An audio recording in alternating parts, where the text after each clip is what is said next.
एक व्यक्ति का एक महात्मा उदाहरण सुना रहे थे। बताया कि एक व्यक्ति नाव से यात्रा कर रहे थे और उसमें सवारियां बैठी हुई थीं। उसमें एक धनी व्यापारी भी बैठे थे, वह भी नाव से जा रहे थे।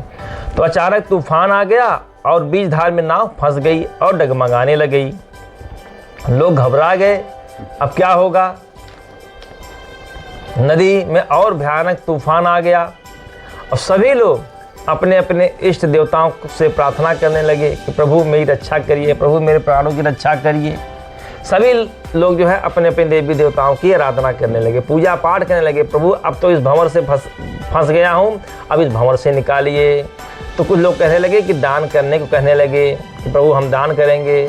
देखिए प्यारे, जब कोई संकट आता है तभी दान की घोषणा की जाती है। ऐसा अगर ठीक हो जाए तो यह करेंगे तो हम वह करेंगे। कोई भंडारा बोल देता है, कोई मंदिर की सेवा बोल देता है, कोई पंडित जी की पूजा बोल देता है, तो कोई देवी माँ का मुकुट बोल देता है। और संकट नहीं आता तो सब देवता बैठे बेचारे इंतजार कर रहे होते हैं। इसलिए मुझे तो ऐसा लगता है कि देवता जानबूझ कर संकट भेजते हैं ताकि अपनी ही पूजा होती रहे। अब यह जो धनी सज्जन थे चुपचाप बैठे थे। किसी ने कहा सब बोल रहे हैं इतना भयानक तूफान है, अरे तुम्हारे पास क्या कमी है? क्या तुम्हारे बोलने से ही संकट दूर हो जाएगा? उन्होंने कहा कि अगर नाव डूबने से बच जाए तो मैं अपनी 9 लाख की कोठी दान में कर दूंगा। उस धनी व्यक्ति ने कहा कि भाई अगर मेरे कहने से, भगवान को मनाने से, दान करने से अगर मैं कह दूं हाँ दान कर दूंगा तो क्या नाव पलटने से बच जाएगी? अगर ऐसा है तो मैं कह रहा हूं, मैं घोषणा कर रहा हूं कि जो मेरी 9 लाख की कोठी है उसको मैं दान दे दूंगा, अगर हम लोग सब सुरक्षित बच गए तो। ठीक है। फिर क्या हुआ? उसके बाद सब लोग बड़े प्रसन्न हो गए और इत्तेफाक ऐसा हुआ कि जितना जो आंधी तूफान था चल रहा था वो बंद हो गया, शांत हो गया। नाव जो ऊपर नीचे हो रही थी वो भी एकदम स्थिर हो गई। अब सब लोग बच गए। धीरे धीरे गांव में चर्चा हो गई कि सेठ जी ने आज तो 9 लाख की हवेली दान करने के लिए कहा है, आज तो सेठ जी की 9 लाख की हवेली दान करेंगे। लोग तो चाहते ही थे कि 9 लाख की हवेली इनसे छूटे। दिन हुआ, 10 दिन हुए, महीना हुआ, 2 महीना हुआ, 6 महीना हो गया, साल बीत गया। लोगों में चर्चा होने लगी, अरे ये कैसा लाला है, ये कैसे सेठ हैं, कैसे धर्मात्मा हैं, दान बोलकर आए थे और अभी तक दान किए नहीं। लोग उलाहना देने लगे। तो जब उलाहनों से तंग आकर इसने घोषणा क्या कर दी कि उस एकादशी को हम अपनी हवेली का दान करेंगे। अब यह आदमी अंदर से तो बेईमान है, भीतर से एकदम बेईमान है। आखिर लाखों की हवेली ईमानदारी से तो बनी नहीं होगी, स्वाभाविक सी बात है, उसमें बेईमानी का भी पैसा लगा होगा। अब यह बेईमान आदमी ईमानदारी कहाँ से लेकर आएगा? तो इसने घोषणा कर दी कि मैं 9 लाख की हवेली दान कर रहा हूँ। बस सवेरे सवेरे बहुत भीड़ लग गई, किसको दान मिलता है। सब लोग बड़े चर्चा का विषय हो गया कि भाई वो ब्राह्मण, वो तो पंडित जी बड़े भाग्यशाली होंगे जिनको 9 लाख की कोठी दान में मिलेगी। तो बहुत होशियार आदमी था लाला। इसने एक बिल्ली दरवाजे पर बांध दी और शर्त रख दी कि हवेली तो मेरी 1 रुपए की है और बिल्ली 9 लाख रुपए की है, तो जो इस हवेली को लेगा उसको मेरी यह बिल्ली खरीदनी पड़ेगी। अब 1 रुपए की हवेली और 9 लाख रुपए की बिल्ली। अब इस आदमी की ईमानदारी तो देखिए, ये महा बेईमान आदमी। बिल्ली 9 लाख रुपए की, हवेली 1 रुपए की। ठीक है, तो व्यक्ति सत्य कहाँ से लेकर आएगा? बेईमान व्यक्ति है ना। इसलिए जब प्रकाश जलता है तब काम, क्रोध, लोभ सब गायब हो जाते हैं। आप लाइट जलाइए, चूहे जो है दौड़ दौड़ करके भाग करके कहीं न कहीं वो छुप जाएंगे। इसलिए आचरण मत जगाइए, आत्मा को जगाइए। सभी महापुरुषों ने अपनी आत्मा को जगाया है। जीवन में उत्कर्ष, उत्थान और उन्नति की निरंतरता के लिए जागृति की परम आवश्यकता है।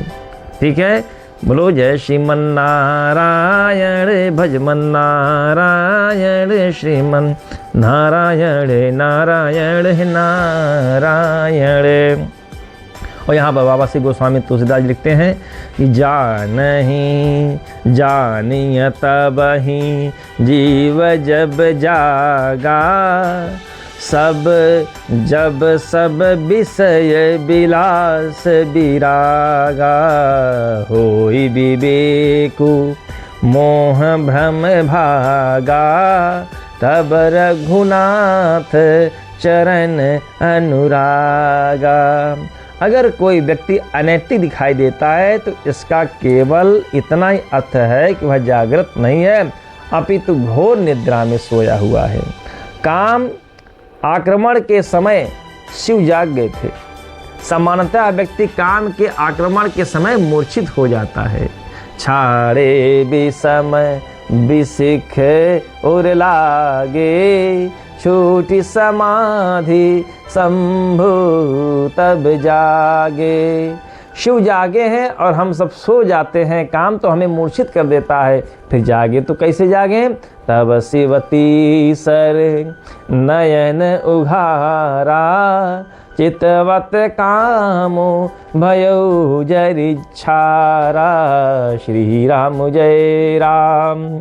यह तीसरा नयन ही शिव है, जिसको चाहे बोध कहिए, तीसरा नयन कहिए, चाहे चेतना कहिए, चाहे समझ कहिए, चाहे जागरूकता कहिए। जब हमारे भीतर की चेतना जाग जाती है तो काम स्वयं ही भस्म हो जाता है।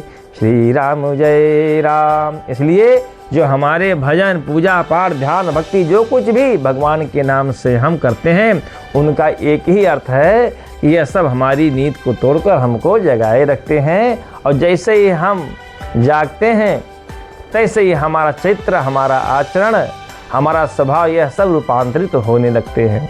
फिर क्रोध हमको पकड़ नहीं सकता। हाँ, क्रोध अगर हमको करना है तो हम क्रोध का नाटक कर लेंगे, लेकिन क्रोध हमारे ऊपर हावी नहीं हो सकता। जैसे पहले हम प्रेम दया करुणा इसका अभिनय करते थे, अब हम काम का, क्रोध का, लोभ का, मोह का, घृणा का, हिंसा का अभिनय करने लगते हैं। यह हमारा केवल अभिनय होगा, क्रिया नहीं होगी, क्योंकि भगवान के भजन सुमिरन से विवेक जागता है और हमारा मोह भ्रम भागता है। होई विवेकु मोह भ्रम भागा, तब रघुनाथ चरण अनुरागा। शंकर जी ने पार्वती से कहा कि हे देवी, जासु कृपा छूट ही मद मोहा, ता कहूँ उमा की सपने हूँ कोहा। जान यह चरित्र मुनि ज्ञानी, जिन रघुबीर चरण रतिमानी। श्री राम जय राम। इसलिए भगवान की कृपा से हमारा मद और मोह छूट जाता है। हम वास्तव में प्रेम भी नहीं करते हैं, बल्कि प्रेम का प्रयोग किसी और प्रयोजन के लिए करते हैं। हम जिस किसी को भी प्रेम करते हैं तो कुछ न कुछ पाने के लिए करते हैं। फिर वह चाहे प्रेम हो चाहे वासना हो, सब नाटक है। हम अपने अहंकार की तृप्ति के लिए भी कई बार हम प्रेम करते हैं। हम किसी पर अपना कब्जा जमाए रखने के लिए भी प्रेम करते हैं। हम जागृत बने, जागृत मनुष्य अपना कब्जा जमाए रखने के लिए सभी से प्रेम करते हैं।